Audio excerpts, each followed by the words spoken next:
साथियों नमस्कार।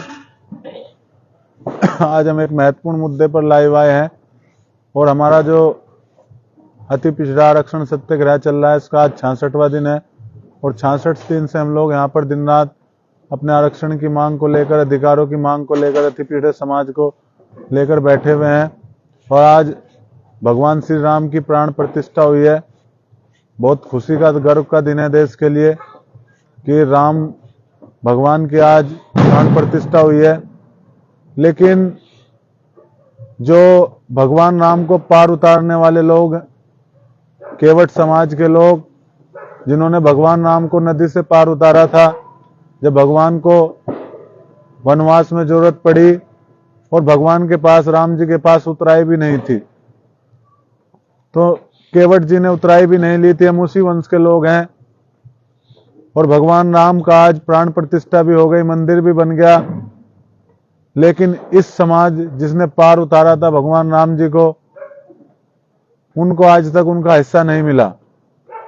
निषाद राज जिन्होंने अपने राज्य में शरण दी थी भगवान राम को, जब भगवान राम को वनवास हुआ तो अपने राज्य में उन्होंने शरण दी, अपने बाल सखा को रुकाया और फिर केवट जी ने नदी पार उतारा। जटायु ने उनकी मदद की, सबरी ने उनको बेर खिलाए और आज इन समाज के बारे में सरकार नहीं सोच रही। बड़े दुख की बात है कि आज लोग धरने पर बैठे हुए हैं 66 दिन से। लेकिन प्रधानमंत्री हमारे माननीय नरेंद्र मोदी जी, जिन्होंने वादा किया था, जिन्होंने कहा था बनारस में गंगा पुत्रो आपका दर्द समझने आया हूं, गंगा पुत्रो आपकी पीड़ा समझने आया हूं, आज वो गंगा पुत्र, उनके सारे अधिकार छीन लिए गए हैं। गंगा पुत्रों के जो अधिकार थे, चाहे बालू खनन हो, चाहे मोरंग हो, चाहे गिट्टी हो, चाहे झील हो, चाहे झरने हो, चाहे तालाब हो, सारा उनका माफियाओं का कब्जा हो गया है। तो आज देश में दिवाली जैसा माहौल है। लेकिन केवट के वंशज जो भगवान को, असली राम को मानने वाले थे, आज वो बड़े दुखी है। इस दिवाली के माहौल में जो हिस्सा उनका होता था, प्रधानमंत्री जी ने विश्वकर्मा योजना चलाई और इस वंश के लोग, केवट वंश के लोग गुड़ बनाने का काम करते हैं। उन्होंने हुनरमंद जातियों के लिए लोन का प्रावधान किया 2 लाख से 5 लाख तक का। लेकिन इस हुनरमंद जाति में भी गुड़ बनाने वाले कारीगर को नहीं रखा गया। तो सरासर अन्याय इन समाज के लोगों के साथ लगातार हो रहा है। और आज गांव में जाकर देखो, इनकी बस्तियों में जाकर देखो, ये सबसे ज्यादा राम को मानते हैं। और इनके घर जाकर देखो, ना इनके पास अच्छे घर हैं। प्रधानमंत्री ग्रामीण आवास योजना का नाम से चलती है, लेकिन आज आप जाकर देखो 50% कस्बों पर कच्चे घर हैं। उनके घरों पर प्लास्टर नहीं है, उनके घरों पर छप्पर हैं, उनके बच्चों के पास अच्छे कपड़े नहीं है, उनके बच्चों के पास 2 टाइम का अच्छा भोजन नहीं है, उनके बच्चों के पास पैसे नहीं है जो अच्छे स्कूल में पढ़ा दे।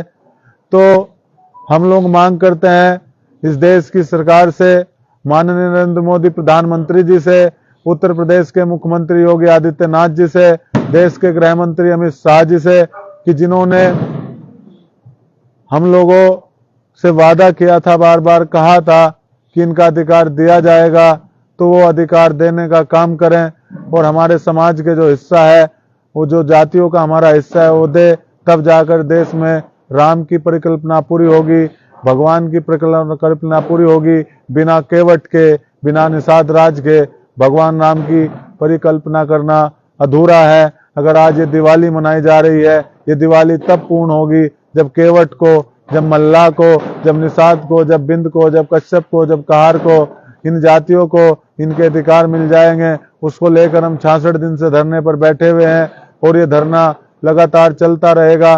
5 फरवरी को हम लोग प्रधानमंत्री जी की दिल्ली में आ रहे हैं और प्रधानमंत्री जी से जवाब करने ये उत्तर प्रदेश के 75 लोगों के, केवट समाज के लोग जिन्होंने भगवान राम को पार उतारा था, निषाद समाज के लोग जिन्होंने भगवान राम को अपने राज्य में रुकाया था, पाल समाज, प्रजापति, अति पिछड़ा समाज, सैनी, नाई, जोगी, तेली, ये सब लोग 5 फरवरी को दिल्ली में जंतर मंतर पर प्रदर्शन करने, इस सवाल का जवाब पूछने जाएंगे। तो प्रधानमंत्री जी, अगर आप चाहते हैं सही में राम की परिकल्पना पूरी हो और राम का जो सपना देखा गया तो पूरा हो, तो केवट की उतराई के रूप में इस समाज को इसके अधिकार दे दीजिए, इस समाज को इसका आरक्षण दे दीजिए, इस समाज के बच्चे भी डॉक्टर बन सके, इस समाज के बच्चे भी इंजीनियर बन सके और समाज की मुख्य विकास धारा में आ सके। इन्हीं बातों को लेकर हम लोगों के आपके बीच लाइव आए थे। तो हमारी यही मांग है कि इस समाज के अधिकार दिए जाए। धन्यवाद, नमस्कार।